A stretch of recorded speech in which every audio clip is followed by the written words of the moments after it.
नमस्कार मित्रांनो, माझं नाव पवन आणि टेक न्यूजच्या एपिसोड 1 मध्ये तुमच्या सगळ्यांचं स्वागत आहे, जिथं आपण टेक मधल्या महत्त्वाच्या घडामोडी बघत असतो। तर पहिली न्यूज येत आहे व्हॉट्सअप कडून। व्हॉट्सअपने काही महिन्या अगोदर त्यांचं मल्टिपल अकाउंटचं फीचर लॉन्च केलेलं, ज्याच्यामध्ये आपण एका मोबाईल मध्ये एका व्हॉट्सअप मध्ये अनेक व्हॉट्सअप लॉग इन करू शकत होतो। पण हे फीचर बऱ्याच ऍपलच्या डिव्हाइस मध्ये दाखवत नव्हतं। तर आता व्हॉट्सअपने ऑफिशियली सांगितलं आहे की त्यांनी हे फीचर आता ऍपल मध्ये पण लॉन्च केलेलं आहे। काही जणांना हे लवकर पण भेटू शकतं, काही जणांना हे उशीर पण लागू शकतो। तुम्हाला हे फीचर भेटलं का नाही ते मला कमेंट करून नक्की सांगा। दुसरी न्यूज आहे चॅट जीपीटी कडून। तर चॅट जीपीटी त्यांच्या फ्री युजरसाठी मेमरी इम्प्रूव्हमेंट आणत आहे। म्हणजे काय की जेव्हा आपण चॅट जीपीटी सोबत चॅट करतो तर काही चॅट नंतर चॅट जीपीटी त्याची मेमरी हे स्टक होते आणि काही चॅट्स नंतर ते काही पण उत्तर द्यायला सुरुवात करतं। आणि जे पेड युजर्स आहेत त्यांच्यामध्ये जी मेमरी आहे ती स्ट्रॉंग आहे, त्यांना ते चांगले उत्तर देत असतात।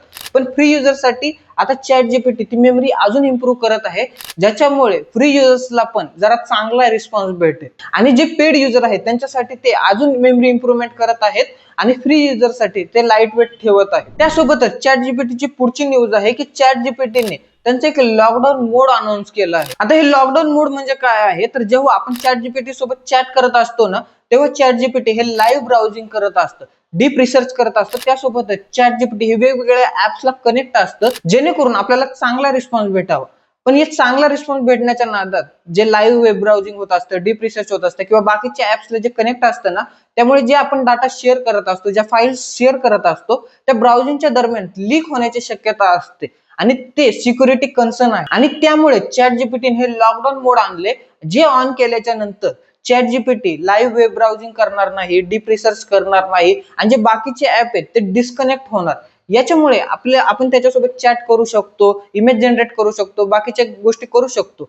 पण जे ऍडव्हान्स फीचर आहेत ते डिसेबल होणार, ज्याच्यामुळे आपला डाटा लीक होण्याचे चान्सेस पण कमी होतात। आणि हे त्या लोकांसाठी खूप उपयोगाचं आहे जे कंपनीत काम करतात, गव्हर्नमेंट ऑफिसर्स आहेत किंवा जे पोझिशन मध्ये आहेत, अशा पोझिशन मध्ये आहे की ज्यांचा डाटा खूप इम्पॉर्टंट आहे, त्या लोकांसाठी खूप इम्पॉर्टंट आहे। पुढची बातमी आहे ऍपल कडून। ऍपल त्यांचा फोल्डेबल फोन आणत आहे आणि त्याचे काही इमेजेस पण समोर आले आहेत, जे तुम्ही स्क्रीनवर बघूच शकता। आणि हा फोन या वर्षाच्या शेवटी येण्याची शक्यता आहे। त्यासोबतच ऍपल या सप्टेंबर महिन्यात त्यांचे 3 फोन लॉन्च करण्याची शक्यता आहे। आता याच्यामध्ये आयफोन 18 तर नाहीये, पण ऍपलचा पहिला आयफोन फोल्डेबल लॉन्च होण्याची शक्यता आहे। तर पुढची न्यूज आहे वन प्लस कडून। तर वन प्लस पुढच्या महिन्यात भारतात त्यांची एन सिरीज लॉन्च करण्याची शक्यता आहे।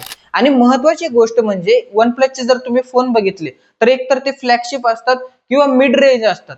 पण वन प्लसची जी एन सिरीज आहे, त्या एन सिरीज मधले काही फोन हे 20,000 पेक्षा कमी किमतीचे असण्याची शक्यता आहे।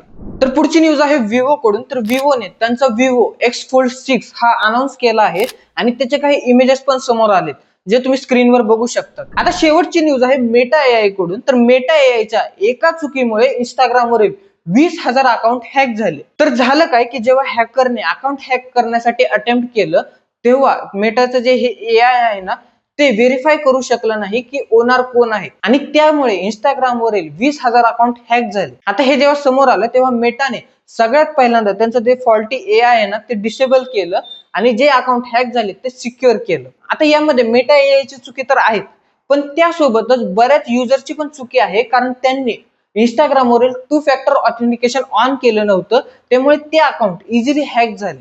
आणि त्यामुळे तुम्हाला पण एक सजेशन आहे की जर तुम्ही ते 2 फॅक्टर ऑथेंटिकेशन ऑन केलं नसेल तर आत्ताच करा। आणि या विषयावर जर तुम्हाला डिटेल व्हिडिओ पाहिजे असेल की आपण इंस्टाग्राम अकाउंट कसं सेफ ठेवू शकतो, तर त्याच्यावर पण आपण एक डिटेल व्हिडिओ करू शकतो। त्यामुळे मला कमेंट करून सांगा की तुम्हाला याच्यावर खरंच व्हिडिओ पाहिजे का नाही। तर बस आजच्यासाठी एवढ्याच न्यूज। आणि मला कमेंट करून सांगा की तुम्हाला हा सेगमेंट कसा वाटला, व्हिडिओ कसा वाटला, जेणेकरून आपण अजून इम्प्रूव्ह करू शकतो। आणि जर तुम्हाला असे सेगमेंट आवडत असतील तर असे व्हिडिओ आपण जास्त तयार करण्याचा प्रयत्न करू। आणि व्हिडिओ जर आवडला असेल तर व्हिडिओला लाईक करा, व्हिडिओ अजून लोकांपर्यंत पोहोचेल। आणि जर तुम्ही चॅनलवर नवीन असाल तर सबस्क्राईब करून बेल नोटिफिकेशन नक्की ऑन करा। भेटूया आणखी एका नवीन व्हिडिओ मध्ये, तोपर्यंत जय हिंद, जय महाराष्ट्र।